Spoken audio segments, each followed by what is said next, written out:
દેશી sweat English talk like ની કરો ઠોકમ ઠોક કેમ કે આવી ગયો છે ઇંગ્લિશનો બોલ તમારે નિરાતે વિડિયો જુઓ.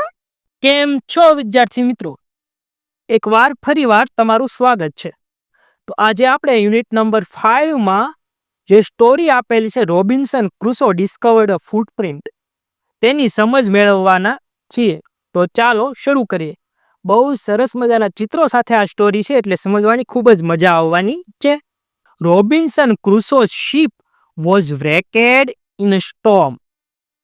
જે રોબિન્સન ક્રુસો છે એનું શિપ કહેતા જહાજ wrecked એટલે કે તૂટી ગયું. શેમાં? તો કે સ્ટોર્મ કહેતા વાવાઝોડામાં, વંટોળમાં, તોફાનમાં. રોબિન્સનનું જહાજ તોફાનમાં તૂટી ગયું હતું.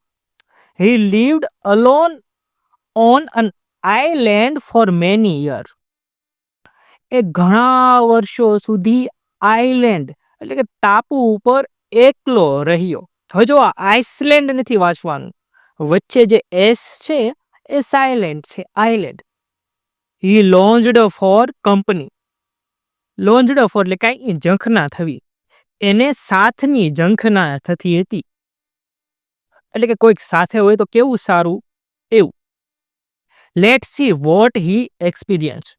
એને શું અનુભવ્યું ચાલો જોઈએ. જો આખી વાત કરી દઉં, રોબિન્સન ક્રુસો નામના એક ભાઈ હતા. એ જહાજમાં સફર કરતા હતા એટલે તોફાનમાં જહાજ તૂટી ગયું. ટાપુ ઉપર એકલા હલવાયા. હવે ઘણા સમયથી એકલા એટલે એને કોઈકનો સાથ જોતો હતો, જેથી કરીને હથવારો થાય એમ.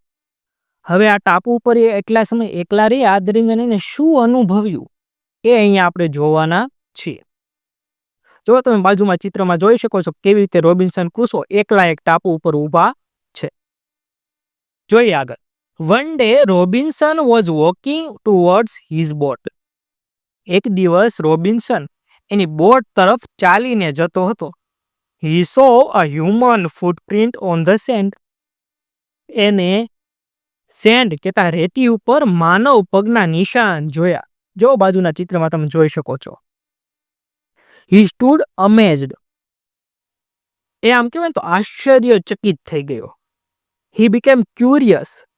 એને જિજ્ઞાસા જાગી. And searched everywhere. અને બધે જ શોધ્યું. But there was no one. પણ ક્યાં કોઈ હતું નહીં. He thought it was his imagination. એને વિચાર્યું કે આ એની કલ્પના હતી. Yet he was in doubt. છતાં પણ એ ડાઉટ તથા શંકામાં હતો. હવે એની શંકા હતી કે કોઈક તો છે અહીંયા, કારણ કે પગના નિશાન જોયા. જોઈએ આગળ શું થાય છે. He thought for a long time. એને લાંબા સમય સુધી આ વિચાર્યું. At last he return to his cave very frighten. અને છેલ્લે એની ગુફાએ ખૂબ જ ફ્રાઇટન, ડરેલો પાછો વળ્યો. Every now and then he looked behind, mistaking every bush and tree to be a man. ક્યારેક તે પાછળ જોતો રહ્યો. શું કામ? તો કે કોઈ પણ ઝાડી કે પછી ઝાડ આવે એને માણસ સમજી લેતો હતો. એને એવું લાગતું હતું કોક માણસ છે એમ કરીને એ વારા ઘડીએ પાછળ જોઈને ચેક કરતો હતો. એની ગુફામાં જતી વખતે જો તમે ચિત્રમાં જોઈ શકો કેવી રીતે પાછળ ફરીને જોવે છે. Whenever he came to his cave, which he called his castle. જ્યારે પણ એની ગુફાએ કેવે આવતો, જેને કાસલ કહેતા કિલ્લો કહેતો હતો. He ran inside as if someone was chasing. એ અંદર દોડી જતો જાણે કોઈ એનો સેજ કહેતા પીછો ન કરી રહ્યું હોય. He was frightened. એ ડરી ગયેલો હતો. And could not sleep at night. અને રાતે પણ એને ઊંઘ આવતી નહોતી. કેમ? He thought there could be some savages from the mainland.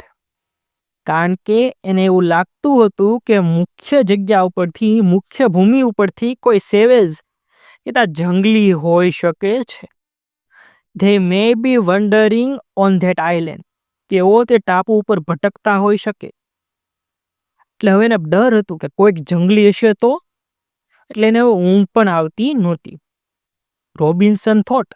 રોબિન્સને વિચાર્યું, ઇફ સેવેજીસ એપ્રોચ, જો આ જંગલીઓ નજીક આવશે, they would kill him, તેઓ મને મારી નાખશે.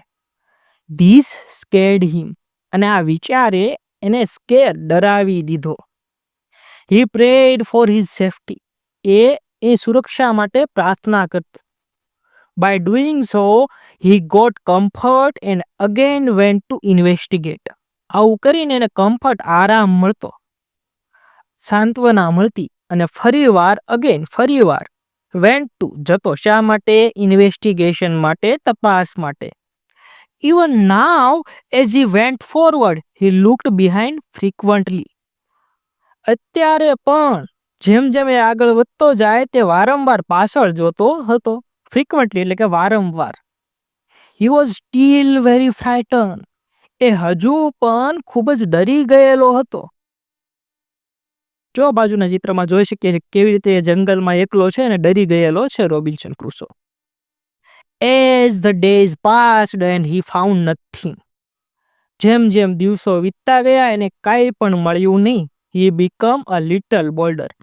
એ થોડો ઘણો બોલ્ડર, બહાદુર બન્યો પહેલા કરતા. He decided to go to the shore again. એને શોર કહેતા કિનારા ઉપર, દરિયા કિનારે ફરીવાર જવાનું નક્કી કર્યું. and examine the footprint once again. અને ઓલા પગના નિશાનની એકવાર ફરીવાર તપાસ લેવાનું નક્કી કર્યું. He measured it with his own footprint. એને એના પોતાના પગના નિશાનની સાથે માપ લીધું. જોઈએ આગળ શું થાય છે. By doing so, he realized that it seemed larger than his own. Again, he got afraid. આવું કરવાથી એને અનુભૂતિ થઈ કે આ તો તેના પોતાના પગ કરતા ઘણા મોટા છે. એટલે ફરીવાર ડરી ગયો. He was longing for a company. એને સથવારો જોતો હતો, સાથ જોતો હતો, પણ also worried about his own safety. તેની પોતાની સેફટી વિશે પણ એ ચિંતિત હતો. જો આ સ્ટોરી ક્યાંથી લીધેલી છે? એડપ્ટેડ ફ્રોમ ડેનિયલ ડેફોસ રોબિન્સન ક્રુસો. ડેનિયલ ડેફો નામના એક લેખકના રોબિન્સન ક્રુસોમાંથી આ કૃતિને લેવામાં આવેલી છે. તો આ હતી મિત્રો એક સરસ મજાની નાની એમથી વાર્તા. હવે એના ઉપરથી નીચે આપણને મેચ એ વિથ બી આપેલી છે, જોડકા. જેમાં ઓપ્શન પાર્ટ એમાં આપેલું છે કે રોબિન્સન વોઝ સરપ્રાઇઝડ. તો એના પછી એની સામે કયું આવે બી વિભાગમાંથી એ આપણે લખવાનું છે. તો જો મેં બાજુમાં જવાબ લખેલા છે કે નંબર 1માં સી આવશે, નંબર 2માં એ આવશે, નંબર 3માં ડી, નંબર 4માં ઈ, નંબર 5માં બી. બીજું કાંઈ નથી મિત્રો. એ વિભાગમાં જે આપણને વાક્યો આપેલા છે, અધૂરા વાક્ય છે, આપણે વાર્તામાં શોધીને પાછળના જવાબ સરખાવવાના છે. બરોબર? Okay, done. હવે જો નીચે આપેલું છે arrange the sentences in the correct order. અહીંયા આપણને વાક્યો આડા અવળા ક્રમમાં આપેલા છે, એને તમારે સાચા ક્રમમાં ગોઠવવાના છે. આ પણ વાર્તાની પ્રમાણે જ કરવાનું છે. ઓકે, તો જો નીચે આન્સર કરીને મેં એના યોગ્ય ક્રમમાં સાચા જવાબ લખેલા છે કે જેમાં ત્રીજું વાક્ય જે હતું એ પહેલા નંબરે આવી ગયું ને. આ સિવાય જે બીજું વાક્ય હતું એ ત્રીજા નંબરે આવી ગયું, અને પાંચમું વાક્ય હતું એ બીજા નંબરે આવી ગયું, પહેલું વાક્ય હતું એ ચોથા નંબરે આવી ગયું, અને ચોથું વાક્ય પાંચમા નંબરે વહી ગયું. તો આ છે મિત્રો જવાબ જે તમે સરળતાથી લખી શકો છો. આવી જ રીતે વાર્તાની સમજ મેળવવા માટે અને એની નીચે આપેલા સોલ્યુશન મેળવવા માટે અમારી ચેનલને આજે જ સબસ્ક્રાઇબ કરો અને તમારા મિત્રો સાથે પણ શેર કરો. Thank you.